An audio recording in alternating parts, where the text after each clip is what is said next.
Whakalawhalahi atu hanei e tau wala tala tutupu ke lata me whiawhinei.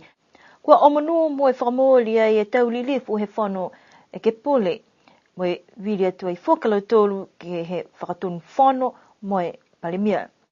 Kua whiwhiri mo e omanu e tau kotofa ke lata mo e tau lilifu i ki pule. Kua mana ke tau lapsimeni asbestos ke utakehe mai mo e motu. Kua e pungpungi niawhi ne kua hahoku atua e tau lilifu he whano e ke pule ke lata mo e whakamolianga he whano e ke pule ka hong fulmalima ki Niuean. Takalong e tau tangata ne kua hoku atu ke kisia kua e whewhe e tau whiwhirianga he tau lilifu toko uafuru ne kua vili he tau tangata. Ko ia ni ko takitake whanoanga ke kamataanga koe whakatunu whanu tua i ko ahohiwa levi ko mai ki tau sea e omunuo anga he tau lilifu e ke pule taki toko taha. Ke tau omunuo kua talahau wai to ngā hua whakamoria i ke tau kotowhanga ke he tolu e tau i mua. Mātu taki au te mga huia ke whanoanga ke whiwhiria e kotowhanga ke lata mo e whakatunu whano mo i toko ue hingoa ni ko tuku atu ko laua ia ko maru tālangi mo tongia walu pihingia. Ko mai ke he tau hukui ke viri mo e toko hongfuru maua alu tolu ne kua viri atu ke hingoa hatongia walu pihingia. Kai toko walu mai hingoa ha maru tālangi. Ko e mena ia kua whakamori mo e omunua i tongia walu pihingia ke mo whakatunu whano he whano e ke pule Niuean. Ko mai ke i whoki ia ke takitake whanoanga ke lata mo e virianga ke he palimia. Whita ni he loa toko ua whoki hingoa halaua ni kua tuku atu ko Stanley Kalauni mo toke tālangi ne vili e tau lilifu mo toko walu ne kua vili ke hingoa ha Stanley Kalauni kai toko hongfu maua ha toke tālangi.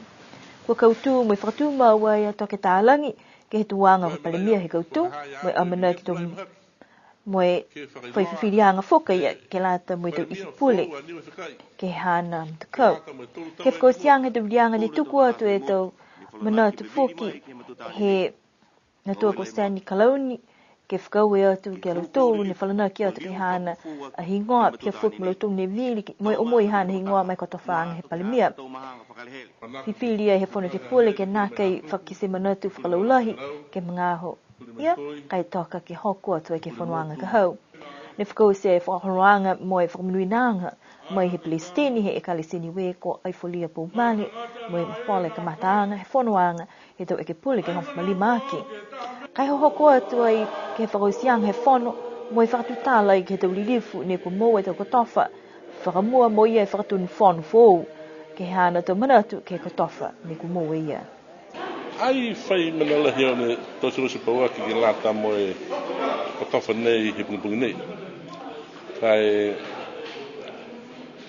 ap nei loa mahino mi taki ha, koe loa lei he pungipungi nei ke tautu, koe na ke tautu. Si hau mahawhangi ki he ta mana tuanga haku. Koe tautu, koe na ke tautu. Si hanei koe tautu, koe mau hanei ki haki mo ke whakaako, liu ki whakamanatu e tau, koto e tau whakavene. Ko standing order he whono ke pure, tō mata whakatu whono, ma tō whakaranga he whono ke pure. Koe tō mga ahu i mua, hai ai muninga hake, ke whakamakaka ke tausi, ke tō whamua kia. Koe whakatutalanga whoki mo ia ni ko whakatu e hingoa mai kotofa palimia, kai ka mahala ni hako nā koe mo e tau nimela. Tutala mo ia koe whewhe hana tō manatu, ke tau whikau, ke tau virianga whakapolitika. Aka me maani e politika. Ai mau e numela, ke numela, tutala ia. Hoko mai la ke loto he whale nei mai dau se viri toki sial mōli lia ta numela. Hako e wharu no nofe ka upā. Ha whete numela ka tokolonga whako o miki.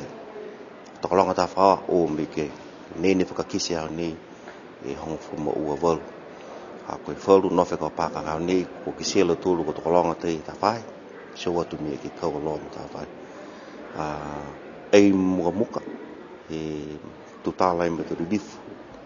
Ni ko whiwhiri me vile mutu kei ke he wala ke hawhi e matakau ka uki ai. Kai mōri, whai he tau lifu nei ne ko hoko sia mai hoko tu ki ai, whakatutala ai me ole. Ke hau ke whakatu e whakatu whanu fō, whakatu whanu whuata. Ke lari ke lamatai tangate mutu hatutu. Koe wauru e, wauru mau ke kia. Pehi kai whapalangi wea na opposition. Kai whakahakatu au, o matūru mda kau o waru, whakako hako e tonga hua he whakatu whono hea. Pesia whakatu mauni e manako ke whakamololo e tau whakatu tala ke he whono ke pule, kai hoko atu fuki mo i tu tala ke ia e palemia he motu ke he tolu e tau i mua. Whakaue ni ki tau tangata hako fuki mai e fufu ni ke lata i mo. Mo i hako tonga hua, mo i hako mdakau. Ke kau whakataha e mo tūris pihe fuki ni me tau e ke pule, he whono e ke pule. Ke tau se tonga hua ke lata i mo tau tūru te tangata Niuean 24th ke no nofo i he tau tūru motu. Hai ei fuki tau whakatakataka anu kua muna ke mai tūru ke whakatana i e. Ngāwi e ki tonga hua ke he tūru tau ki mua. Kai pihe fuki ni ke tau ni ke lata i mo e tau whiswhisianga ke tau tupe ke lata i tonga hua kua muna ke mai tūru ke e. A manua ki whakeu ke whakahoko i taha whono mo e tau tukitaki te whahinga hua. Mo e whakamāmaangi e manako he whakatu whono. Sibihia ni me tau ki pūre, sibihia whuki ni me tau ki pūre ni wakau whakataha mai kua matu ke longmatui i tonga hua. Ke tau sia he tau tau e mo. Hako mō atua e tau katofa nei he whono ke pule a mana ki whakalahi ke he mga hone ke inga sialo tōru mo e ngahua whakamololo mo e whakamoli tunga mo e kua omunu ki ai. Koe pongi nei ne whakahoko ai e taha whakaholoanga ke he whale whono ke whakailoi he palemia hana tau i ki pule he mole atu e whanoanga whakamua ne kua whakamuli me o manua o se tau e ke pule i niawhi. Nā kai manako he talahui e ke toholoi tau whikau hakwa lewa e tuaha he whalu kai mai ke hokua te aho nei ke iloa kōhai kua mou e tau kotawhanga ke he tōle tau i mua. Lai whiwhi hātou haka mai ki au ki tau sia i tau whiwhirianga. Mo i whakati tala ai, mo i loa ai i tau manako, ke lata ai mo i hatau tūru, a whiwhirianga ke lata ai mo i toko whitu. A rau tūru ne kua mamanaki ai, ke kau whakarataha ai ki nota kapaneta. Siku bina ia, ko rau tūru toko whitu, ka mata mai ai he i ki pōre ko poko siberi, ke taha i ki pūre ko piri tārangi, taha i ki pūre whoki o Dalton Tangirangi, o rau tōru ka rangamatai ai, ko Sionu William, kupa mangatungia, mo Tracy Tama, ke lata ai mo e hādau tūru a tau kongahua, kau wharataha ai ki loto, he hādau tūru a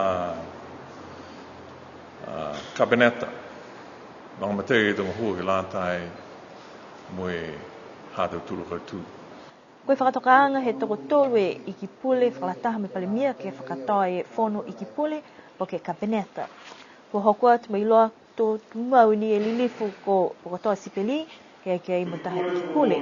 Nā laku ia tiki ai toko ua e lilifu i ki pule whou. E lilifu ko Pili Tālangi, mo e lilifu ko Dalton Tangirangi ke whakatoa e whonoanga i ki pule. Ne omonua e lau tōru nei ke he tau kota whaanga ne ko tau sea i he whakatunu whono ko tongia walu pihingia. Hahai ai whoki toko tōru e ke pule ne kua kotofa ke laumatai atu ke he tau i ki pule. Ko lau tōru ia koe lilifu ko Kupa Mangtongia, lilifu ko Joan Williamu, mo Talaisi Tama Talaisi.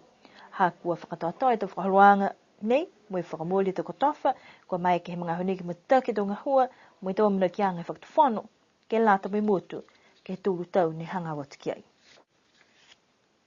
Koe tau lapsimini kona asbestos ne kua whai mga hoi whakatu tali ki ai, kua iloi he palimia, kua whai whakatokaanga ki utakehe, mo liwa ki atu ai ki New Zealand he tau mahina i mua. Koe tau whakatu talaanga fo ke whakatu whono ke lata mo utakehe tau lapsimini nei, ne kua whakaonga i ke he tau alofale, ne laulahi kua malona i ke he awha ko heta he hong fure tau kua male. Ne utakehe i whau mo tātua i me toka ki hui. Whau i loto he tau container kai whakaputu noa ni whau. Mo i palahi whoke tupe he tau tangata. Mua atu ke lau tōru ne nonofo tāta atu ke matakavia.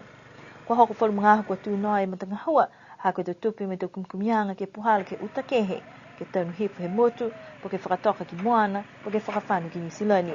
Pehea Dr. Tālangi, kua whakamua he whanu i ki pule ke utakehe ai do lapsimini kona nei, kai hala ni hako maiki ni ke uta ua fule container he tahe mga aho.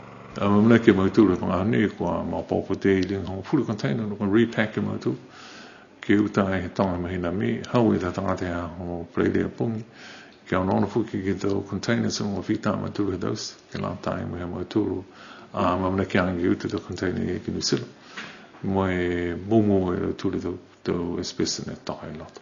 Pui ua fulu ni container na mai ke he company i New Zealand ne ke tausi taima si koe ringa hibe mahina e whana te ne utai mautu ke whamapon o repack mo tausi whakamtaki. Hei fuki taha whakatakataka ko tausi mautu ke utake puki whalua agaroi ne taka he ihui ke whakapuke ke to containers me utai ke momo i New Zealand si koe whalu mana e ne muli e ka mga honi koe ringa kausi processing he kausi tausi tau container ke whamoa ua fulu whamoa to tausi me maturi ke uta fuki si tausi ke uta fuki a tausi Amra kei foki ke whaipulotu ka hoko mai New Zealand ke he awhleile ni hau ke whai kumikumianga ke kisia kua hako na kai e te pohala ni kua whakaputu e do lapsimini nei ne kua whakataka e ke whakawhanu ki New Zealand mo kua ototai na kai mo te whakatakaanga he te whahi pui moko. To hoko mai foki e taha pulotu meha tulunga ke whakatoatoa e te container ua fulu whakamua ke whakawhanua he mahina. Ha me. Koe fuafuaanga to maupaupa mtangoa nei ke tau wā whangwhamalima ka taha foki amina kiang he whakatawhanu he talahau mai he palemia ke lata mo taha mtakawi ke lata mo waste management kai whakatutālanga ia foki mo whakatawhanu ha Australia.